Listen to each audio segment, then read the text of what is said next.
इसलिए सरकार को एम्प्लॉयमेंट रेट बताना चाहिए और जो विभागों में खाली पड़ी है नौकरियां वो कब सरकार भरेगी। और अगर सरकार बताती है, जो मैं आंकड़े पेश कर रहा हूं CMI का ही है, कोई हमारा साथी मानी सर बता रहे ये आंकड़ा कहां का है, उसी का आंकड़ा देख लीजिए।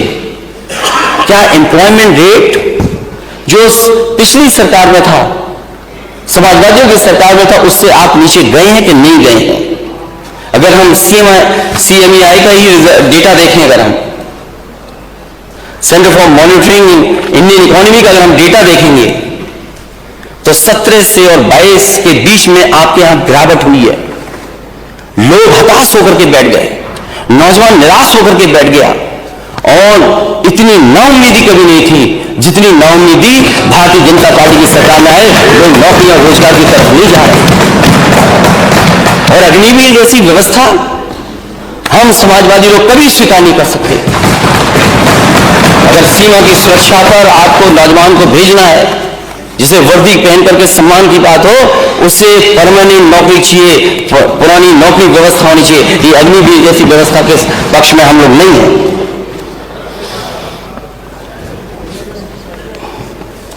सरकार जहां सपने दिखा रही है $1 ट्रिलियन इकोनॉमी का, बड़ी बड़ी इंडस्ट्री के लोगों का स्वागत कर रही है अध्यक्ष महोदय, वही MSMEs का क्या दोष है जो सबसे ज्यादा नौकरी दे रहा है, सबसे ज्यादा रोजगार दे रहा है।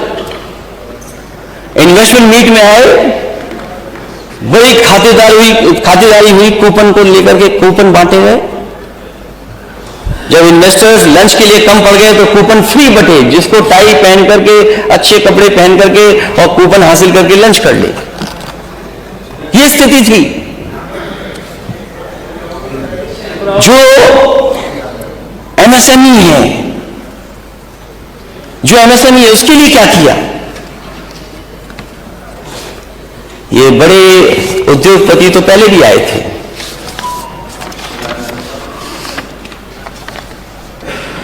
आखिरकार जो MSMEs के लिए होना चाहिए था, सरकार ने क्या किया? और सरकार बता रही है कि न जाने कितनी कारखाने लग गए हैं, कितना फाइनेंस हो गया है, न उनको बैंक फाइनेंस दे रही है। और सरकार बताए कि अगर MSME बहुत लगी है इनकी सरकार में, तो आखिरकार बिजली का कनेक्शन कितना लिया उन्होंने? केवल डेटा पे बता देना कि इन्होंने MOU कर लिया, ये सच्चाई से दूर होगा जब तक बिजली का कनेक्शन नहीं बताया जाएगा। एग्रीकल्चर सेक्टर के बिना आप इकोनॉमिक ग्रोथ कैसे पाएंगे? एग्रीकल्चर सेक्टर का क्या हाल है? हमारी नेशनल से भी नीचे बिलो जा रही है एग्रीकल्चर। और कम से कम जो फसलें पैदा हो उनकी MSP तो सरकार दे। क्या सरकार ने MSP दी है? और अभी जितने भी हमारे माननीय सदस्य हैं वो जानते होंगे, आलू की फसल चौपट हो गई है। किसान को जो कीमत मिलनी चाहिए वो नहीं मिल पा रही है। वो बजट में कहा गया कि उनके लिए, इनके घोषणा पत्र में कहा गया कि 1000 करोड़ रुपए से रखे जा रहे हैं कुछ फसलों खरीदने के लिए। मैं अध्यक्ष महोदय आपके माध्यम से जानना चाहता हूं, जो पोटैटो बेल्ट है, आज तक सरकार ने कितनी खरीद की है आलू की? ये सरकार कम से कम आंकड़े हम लोगों के पास रख दे। ODOP बहुत फेमस, सरकार ने पूरा का पूरा प्रचार ODOP, one district one product, एक लंबी सूची है वन डिस्ट्रिक्ट वन प्रोडक्ट की।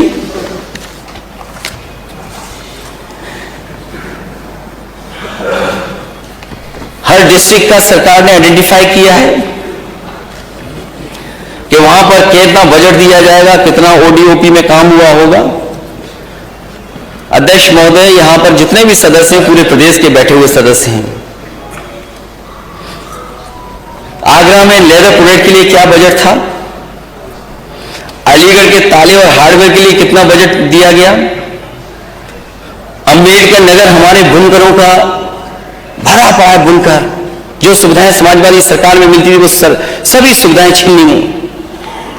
और वन डिस्ट्रिक्ट वन प्रोडक्ट में कहा गया कि टेक्सटाइल प्रोडक्ट्स को हम बढ़ावा देंगे। सरकार बताएगी टेक्सटाइल प्रोडक्ट के लिए क्या बजट दिया है। अयोध्या में फूड प्रोसेसिंग और फूड प्रोसेसिंग में देसी घी, हमारे माननीय सदस्य बैठे होंगे, बताओ देसी घी के लिए बजट क्या दिया गया? अयोध्या में जैगरी, क्या बजट दिया आपने जैगरी के लिए? बलरामपुर फूड प्रोसेसिंग, कितना बजट दिया गया फूड प्रोसेसिंग के लिए? भदोई कारपेट दरी, वही इंफ्रास्ट्रक्चर जो समाजवादी सरकार में बना था, उसके अलावा सरकार ने क्या दिया वहां पर? फैजाबाद में ग्लासवेयर के लिए बजट क्या था? हमीरपुर के लिए शूज के लिए बजट क्या था? बांदा के लिए बजट क्या था? झांसी का सॉफ्ट टॉयज बजट क्या दिया आपने? कन्नौज में परफ्यूम, इत्र, अतर, पता नहीं खुशबू से क्या नफरत है सरकार को। कौन नफरत है खुशबू से इनको? अध्यक्ष महोदय, माननीय सदस्य ने कहा कि छापा पड़ गया, मुझे अच्छा लगा कि पूछ लिया। अध्यक्ष महोदय, जिस पे छापा पड़ा था वो भारतीय जनता पार्टी का था।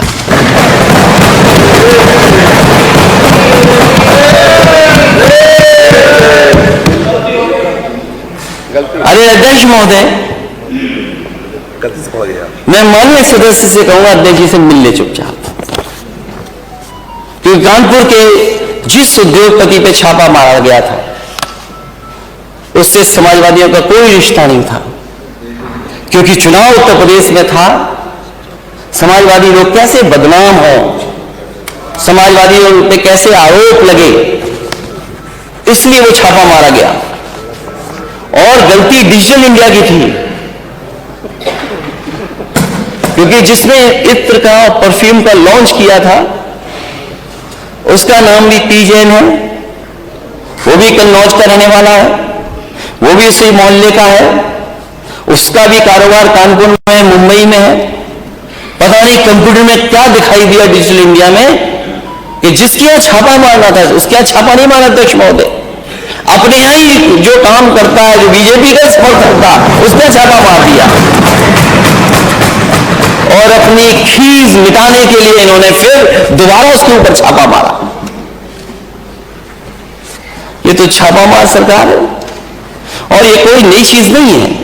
जो दिल्ली में रहता है वही छापा मारता है। पहले भी सरकारें थी और ये भी सरकार है। कम से कम बीजेपी के लोगों ने कांग्रेस पार्टी से कुछ अच्छा सीखा है।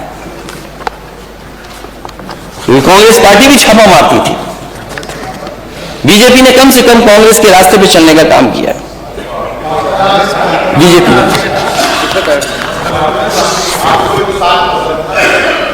अब बहुत नए नए विधायक जीते, माननीय सदस्य जीते हैं, उनको पुराना इतिहास कांग्रेस का पढ़ना चाहिए। मेयर स्पोर्ट्स प्रोडक्ट बजट क्या था? तो ये आखिरकार ओडीओपी का प्रचार क्यों है इतना, जब आप बजट नहीं दे रहे उसके लिए? और जो $1 ट्रिलियन इकोनॉमी में एमओयू किए हैं, उसकी सच्चाई कब तक जानेगा उत्तर प्रदेश? इससे पहले जो इन्वेस्टमेंट मीट हुई थी, जिसमें लगभग 4 लाख करोड़ से ज्यादा के एमओयू साइन हुए, अध्यक्ष महोदय, देश के सब उद्योगपति वो आए जो दूसरी इन्वेस्टमेंट मीट में आए, लेकिन अध्यक्ष महोदय एक भारतीय जनता पार्टी के मित्र उद्योगपति नहीं आए।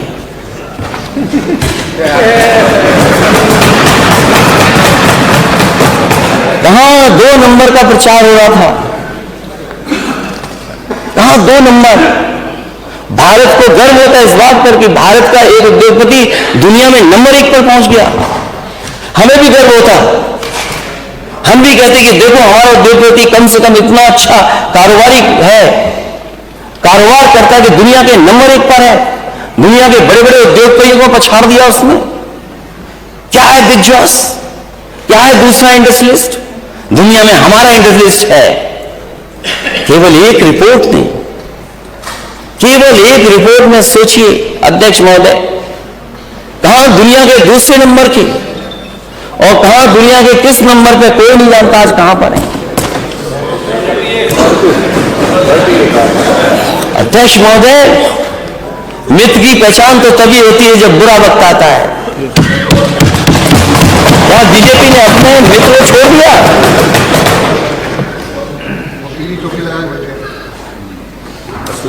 अपने मित्र को छोड़ दिया? अरे कम से कम इस इन्वेस्टमेंट मीट में तो आते मित्र।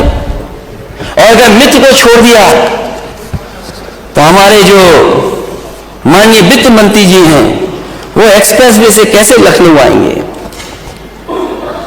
जो मॉडल आपने अपनाया, क्या आपका वो एक्सप्रेसवे बन जाएगा? जो मॉडल, जिस मॉडल पे आपने उन उद्योगपतियों को उत्तर प्रदेश में लाए, क्या उस मॉडल से आपका सड़क बन जाएगी? मुझे खुशी है इस बात की, क्योंकि मैं हमेशा इस बात को कहता था कि अगर आप स्पीड को बढ़ा देंगे और जब कभी भी किसी एक्सप्रेसवे, किसी 4 लेन एक्सप्रेसवे का मैंने शिलान्यास से उद्घाटन किया होगा तो मैं यह जरूर कहता था, एक अमेरिका की कहावत बोलता था, मुझे अच्छा लगा। अभी रोड ट्रांसपोर्ट सरफेस मिनिस्टर आए थे, उन्होंने भी वही कहा कि हम उत्तर प्रदेश की अमेरिका से बेहतर सड़कें बना देंगे या अमेरिका के बराबर का इंफ्रास्ट्रक्चर होगा। मैं ये बात कहता था कि अमेरिका ने सड़कें बनाई और सड़कों ने अमेरिका बनाया। और मैंने कहा अध्यक्ष महोदय हमेशा कि if you can double the speed, triple the economy. नेता सदन, शायद ये बात आपके समझ में आ गई होगी जो मैंने कहा कि if you can double the speed you will triple the economy. और आपका एक्सप्रेसवे कैसा बना है? पूरी गाड़ी अंदर चली गई, लोग बड़ी मुश्किल से बाहर निकले। अगर मुझे वीडियो मिल जाता वो, तो शायद दुनिया में देखने को मिलता कि असली शूटिंग ये होती है।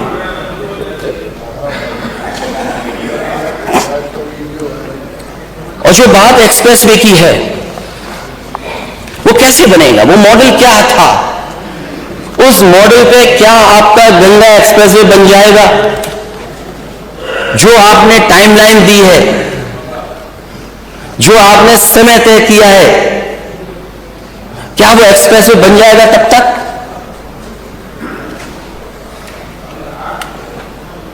जिस मॉडल पे आपने दिया है अपने मित्र उद्योगपति जी को, मुझे नहीं लगता कि वो बन पाएगा। इसलिए अध्यक्ष महोदय मैं चाहता हूं आपसे, मेरा सुझाव है आप पर, दिल्ली की सरकार ने कई बार कहा, मैंने नेता सदन को, मुझे लगता है दिल्ली वाले कम सुनते होंगे आपकी, और ये अगर बात मेरी गलत है तो आप बताओ कि दिल्ली वालों ने आपको किस एक्सप्रेसवे के लिए बजट दिया है?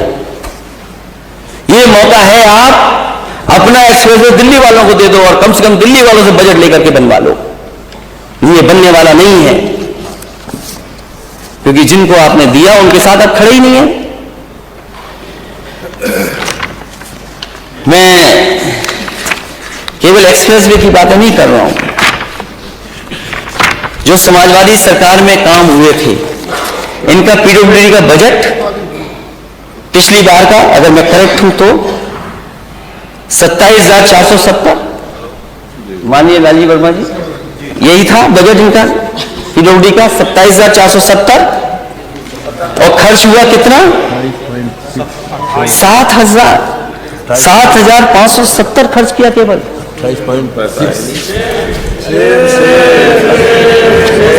पीडब्ल्यू सबसे महत्वपूर्ण डिपार्टमेंट, उसमें बजट हुआ 27,470, खर्च किया 7,570 केवल। 28%। मैं 30% मानता हूं। अध्यक्ष महोदय, ऐसे $1 ट्रिलियन इकोनॉमी मिलेगी, ऐसे 34% का हमें जीडीपी का ग्रोथ रेट मिलेगी। और केवल समाजवादियों ने एक्सप्रेसवे नहीं बनाए थे, तो double the speed triple the economy के लिए अगर नोएडा में एलिवेटेड सड़क की जरूरत थी तो एलिवेटेड सड़कें बनी है। नोएडा को गाजियाबाद जोड़ने के लिए, नोएडा के अंदर ट्रैफिक को ईज आउट करने के लिए, दिल्ली से नोएडा को जोड़ने वाली मेट्रो समाजवादी सरकार की है। Noida to greater Noida metro किसी ने दी तो समाजवादियों ने दी। गाजियाबाद की elevated single pier 6 lane elevated road अगर किसी ने दी तो समाजवादियों ने दी। 6 साल में हमें बताए सरकार कि अगर कहीं इस तरह की एलिवेटेड सड़क बनाई हो तो बताएं। जिस समय वो बनी थी वो देश की इकलौती सड़क थी, सिंगल पेयर। नेता सदन, सिंगल पेयर 6 लेन सड़क कहीं तो बना देते आप। हमको तो बुद्धि नहीं है, हम तो एक ही बना पाए, हम पिछड़े हैं। और हम तो कहते हैं अध्यक्ष महोदय, पूरे देश में Calcutta, Mumbai, Bangalore, Chennai, Hyderabad single pair 6 lane elevated road जितनी गाजियाबाद में बनाई थी रिकॉर्ड टाइम में, पूरे देश में कहीं नहीं बनी थी। अध्यक्ष महोदय, मैं नेता सदन से पूछना चाहता हूं, अगर उन्होंने अपने 6 साल के कार्यकाल में एक भी बनाई हो तो बता दो हमें आप। हम पे तो बुद्धि नहीं है, आप पे तो बहुत है। अगर बनाई हो तो बता दें अध्यक्ष जी, मैं बैठ जाता हूं थोड़ी देर के लिए। कल बताएंगे, कल बताएंगे, कल बताएंगे। नहीं अध्यक्ष महोदय, अगर बनाई हो तो बता दें, मैं बैठ गया। आज आप बोलो, कल बताएंगे। आप आपस में सब लोग नहीं, प्लीज नहीं। David, you are not loud. और केवल ये 2 सड़कों की बात नहीं कर रहा हूं। मेरठ से करनाल 4 लेन सड़क समाजवादी सरकार की बनी है। Muzaffarnagar to Deoband to Saharanpur, Moradabad to Sambhal, Amroha से जो है बहुत कम बनी है। बरेली टू बदायूं, बरेली टू उत्तराखंड, जो जानती है एनडी तिवारी जी हमारे पूर्व मुख्यमंत्री रहे, मैंने उनके नाम पर घोषणा की थी कि उनके नाम पर होगी पंडित नारायण दत्त तिवारी 4 लेन मार्ग।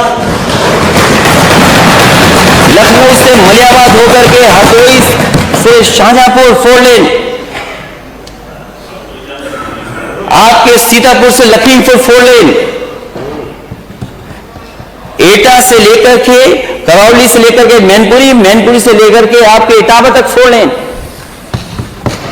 आपके शुकाबाद से लेकर के आपके बेवर तक 4 लेन,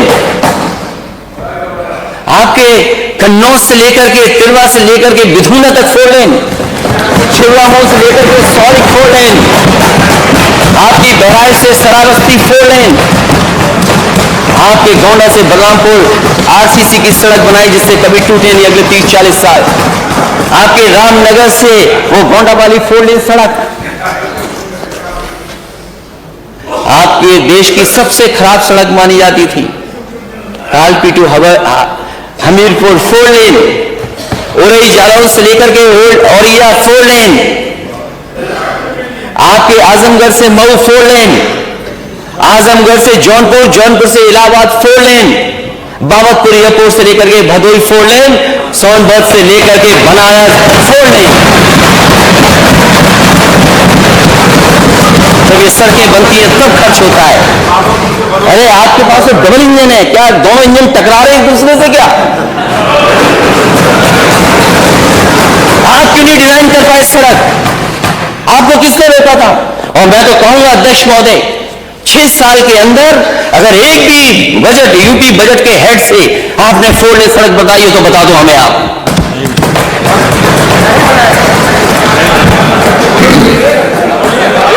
तो कल बताएंगे। अध्यक्ष महोदय, 6 साल में आप स्टेट बजट के हेड से बताओ ना, स्टेट बजट से हेड से। नहीं करो, आप भी साथ रहे, मैं रोक रहा हूँ ना। आप मैं इधर भी बोलिए नहीं प्लीज। वो जवाब आएगा सही तरीके से, आप बैठिए। नहीं जवाब आएगा, जवाब का मौका मिलेगा, फिर हमें मौका मिलेगा। तो अभी तो केवल डेवलपमेंट पे बात हो रही है, और मैं बात एनएचआई की नहीं कर रहा हूं। अभी एनएचआई की बात नहीं कर रहा हूं, मैं स्टेट बजट के 4 लेन हेड पे बात कर रहा हूं। और कुछ हो सकता है मेरे दिमाग में बात इस समय ना आ रही हो 4 लेन की, वो शायद एक भी नहीं बनाई, अगर एक भी बनाई हो तो बता देंगे स्टेट हेड से क्या बनाया उन्होंने स्टेट बजट के। एनएचआई से मैंने कहा कि देश में एक्सप्रेसवे के लिए बजट मिल रहा है, लेकिन सबसे ज्यादा लोकसभा के सांसद यूपी जिताता है, लेकिन एक्सप्रेसवे के लिए बजट उत्तर प्रदेश को नहीं मिलता है।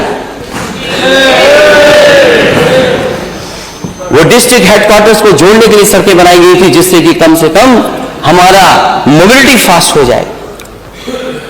बिजली सप्लाई के लिए सरकार में जो पावर प्लांट बनाए गए थे, उत्तर प्रदेश में हरदुआगंज का 660 सुपर क्रिटिकल थर्मल प्लांट, समाजवादियों की देन है। एटा में जवाहरपुर समाजवादियों की देन है। 3x660 super critical thermal plant जो बन करके तैयार हो जाएगा, 2000 मेगावाट के लगभग बिजली मिलेगी। ललितपुर में एमओयू बहुजन समाज पार्टी की सरकार का था, लेकिन बहुत सारे एनओसी नहीं मिले थे उसमें। अगर उस प्रोजेक्ट को 2000 मेगावाट को किसी ने आगे बढ़ाया तो समाजवादी लोगों ने आगे बढ़ाया। आपका चाहे इलाहाबाद के हो, चाहे प्राइवेट प्लांट हो, चाहे एनटीपीसी का हो, समाजवादी सरकार में आगे बढ़ी, अनपारा का बढ़ा। तो आज जो बिजली बन रही है वो समाजवादियों की देन है। भारतीय जनता पार्टी बताए कौन सा नया प्लांट इन्होंने अपने कार्यकाल में शिलान्यास से कर वो उद्घाटन कर दिया हो। कोई उद्घाटन किया हो तो बताए ये है इंफ्रास्ट्रक्चर, ये हमारे स्टेट को ग्रोथ पे ले जाएगा।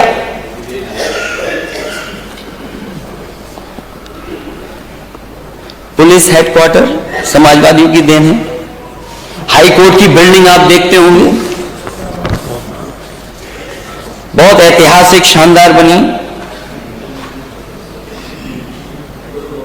जो डायल 100 बनाया गया था रिस्पांस सिस्टम, वो मतलब बेस्ट रिस्पांस सिस्टम था। और मैंने पहले जब भाषण दिया था उस समय ही मैंने कहा कि जिस तरीके से दुनिया में दूसरे देश अपनी पुलिस को इक्विप्ड करते हैं इंफ्रास्ट्रक्चर से, उस तरीके से पुलिस को इक्विप्ड किया, डायल 100 डिजाइन किया। और उस समय के जो वरिष्ठ अधिकारी थे उनको विदेश भेजा, जिससे कि सीख करके आए कि आखिरकार वैसे काम कैसे करते। वो सीख करके आए और डिजाइन किया। उसके बाद यूपी को one of the best dial 100 system मिला। इस सरकार ने केवल ये किया, डायल 100 को डायल 112 कर दिया।